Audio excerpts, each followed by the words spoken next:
Hi everybody, the purpose of this video is to give you some tips and things to think about when preparing for a workplace performance review, and we're going to look at it from both sides of the review process.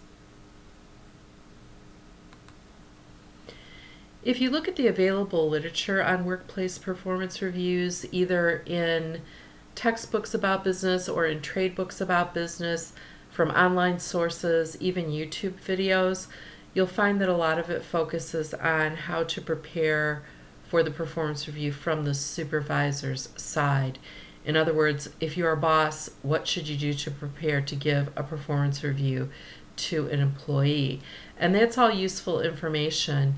There is less of that information from the employee's side. In other words, what can I do as an employee when I know I have a performance review coming up to be ready, to be prepared, to go in with confidence and be ready to address any issues that might come up.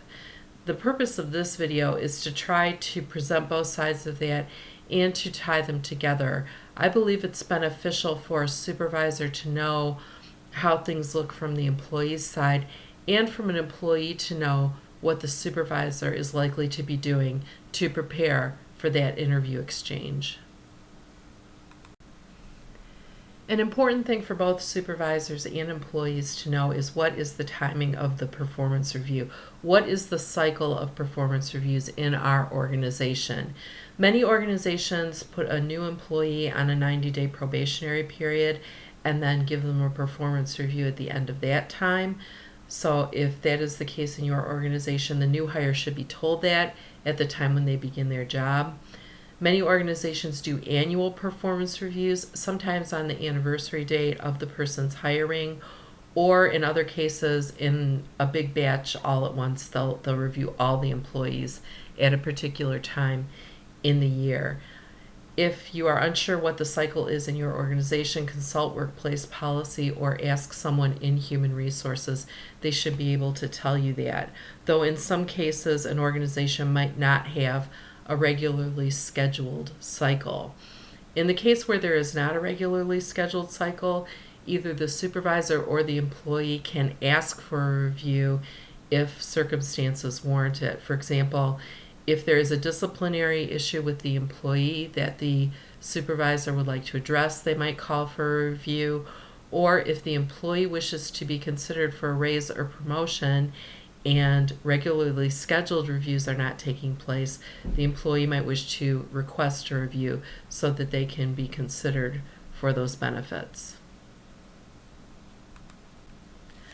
The next consideration is scheduling, the actual when and where the performance review meeting will take place. For supervisors, you'll want to determine a location that is private, an office or conference room perhaps, where you're not likely to be overheard by other people as you evaluate this individual employee's performance over the past year. You'll want to determine who the attendees should be. If it's a disciplinary meeting, it might be necessary to have someone from human resources there. If it's a meeting where they're being considered for a raise or promotion and there are other people besides yourself who supervise that person, it might be appropriate to have them in the room as well. You want to notify the employee in advance. Do not blindside them with, let's go in the room here and do your review, when they did not know it was coming up. You will want to prepare and give the employee an opportunity to prepare. And in a moment, I'll talk about what that preparation will entail on both sides. For employees, you should know in advance. If you do not have a regularly scheduled periodic interview, then ask when the interview will be. And there are things you can do as an employee also to prepare for this meeting. Supervisors and employees should both be aware that there are two common ways to evaluate an employee during a performance review. The first is called behavioral rankings, where you're looking at measurable skills. For example, if it's a call center, you might be looking at things like how many calls did the employee successfully complete during a day? How long did each call take?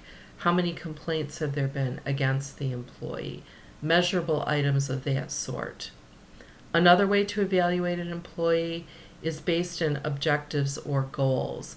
In many organizations, the supervisor and employee will engage in goal setting during a performance review, what they're planning to do during the coming year, and those are documented so you can go back to the last review and see if the employee achieved those.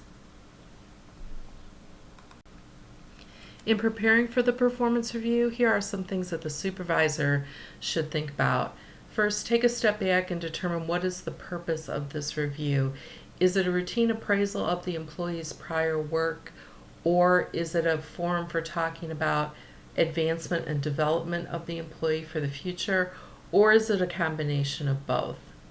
Review the employee's record, focusing on facts of performance, patterns of performance that you can talk about, and be clear whether you're evaluating that employee on those behavioral rankings or objectives and goals that were discussed previously. And then prepare a list of topics that you want to discuss with the employee and put them in the order of discussion. During the performance review meeting, here are some things a supervisor can keep in mind. First of all, you want to establish rapport with the employee, a little bit of an icebreaker, a little bit of small talk to try to provide some level of comfort in what is sure to be an uncomfortable situation for the employee. Give them an orientation or brief outline of what's about to happen, something along the lines of, we're here to discuss your work performance over the past year, and I imagine our conversation will take about 30 minutes. You're welcome to engage in dialogue with me during that time and ask any questions you might have. The supervisor should focus on facts. The preliminary review you did of the employee's record or file should give you some facts to go on for the interview. For example, if you're planning to talk about not meeting goals, or if you're planning to talk about a pattern of tardiness or things of that nature, you'll want to have documentation of those things. Engage in a two-way dialogue with the employee and ask for reasons why things might be happening rather than going in with assumptions. And I'd like to share with you a story about a time when asking for the reasons turned out to provide some interesting answers for the supervisor. A professor I had years ago was telling us a story of when he was supervising a group of employees, which included a young woman who had always been a really good employee, but lately had developed a pattern of tardiness. She was late for work several times a week, and so at the performance review, he had the documentation of her pattern of tardiness and knew that she had been tardy 2 to 3 times per week for the past couple of months, and he was getting frustrated with her. Her fellow employees were getting frustrated with her. They were making a lot of assumptions about why maybe she was late, and he decided to ask her in this review why she was late and what they could do about it. And she told him the following story. She and her husband had recently separated. They shared a car. He had taken the car. They had a young daughter at home, and this woman had been driving the daughter to school up until that point and dropping the daughter off at school on her way to work to make it to work on time. Without having a car, the daughter had to take the school bus, and then once she got her daughter on the school bus, the mother had to take the city bus to work. Now, the city buses were running every 20 minutes, and if the timing worked out perfectly, she would get on the right bus and get to work on time. But if she happened to just miss a bus, she would have to wait another 20 minutes for the next one, and that was causing her to be up to a half an hour late for work on certain days. And this was a very conscientious employee who was trying not to allow her personal life and personal problems to bleed over into her work behavior, but she was having a difficult situation with this bus ride. And when her supervisor heard this story, he realized that there was a solution that they could come to. They eventually decided to move her start time back a half an hour, because in this particular business it was not essential that she start at that time. So they could move her start time back a half an hour, and then to make up that extra half hour she could stay later in the day or take it off her lunch or something like that. So in asking for the reasons, and what she gave him were reasons, not excuses, they were able to come to a mutually agreeable solution. So I've always remembered that story as a good model for what a supervisor can do in a performance review. During the review, the supervisor and employee can set some new goals together.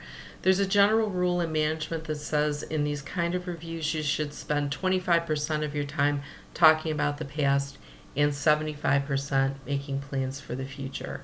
And try to end on a positive and encouraging note that either keep up the good work or I'm sure things are going to get better. Employees sometimes feel like there's very little they can do to prepare for a performance review meeting and that it's just a passive process for them. But as an employee, there are things that you can do to get ready. One is to reflect honestly on your own performance, things you did well and things where there's still room for improvement, because those are the very issues that are likely to come up in your review. You might want to go back and review your job description or listed duties of your job so you can address how you've been meeting those requirements. And if you set goals and objectives the last time you had a review, go back and look at those because you're sure to be asked about the progress you've made on them in this review.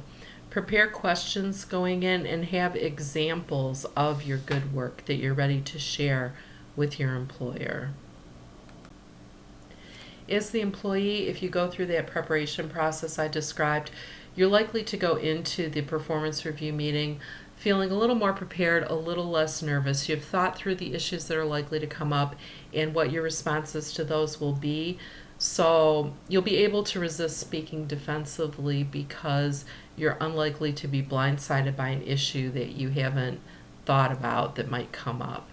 At the end of the interview, just as the employer should try to end on a positive note, there are ways that the employee can end things on a positive note, express the desire to improve, and thank your supervisor for the time that he or she has spent in considering your performance. And finally, just a few tips and reminders for both supervisors and employees. Focus on the facts. How many times has something occurred? Which goals were or were not met? And what do we need to do to get to where we want to be? Engage in a dialogue. Both parties should feel that it's a conversation. It's not a case where the employee needs to sit passively and have judgment passed upon them. Remember the story I told about the woman taking the city bus.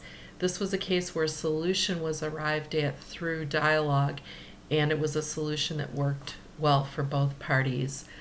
Document any agreements you come to and next steps that need to be taken, especially if it's a goal-setting interview or if there's a promotion or raise involved. What is the timeline for things? What needs to be done before the raise or promotion takes place? Get that written down, and both parties should sign it and have a copy. These tips should help your next performance review meeting go more smoothly. I wish you the best.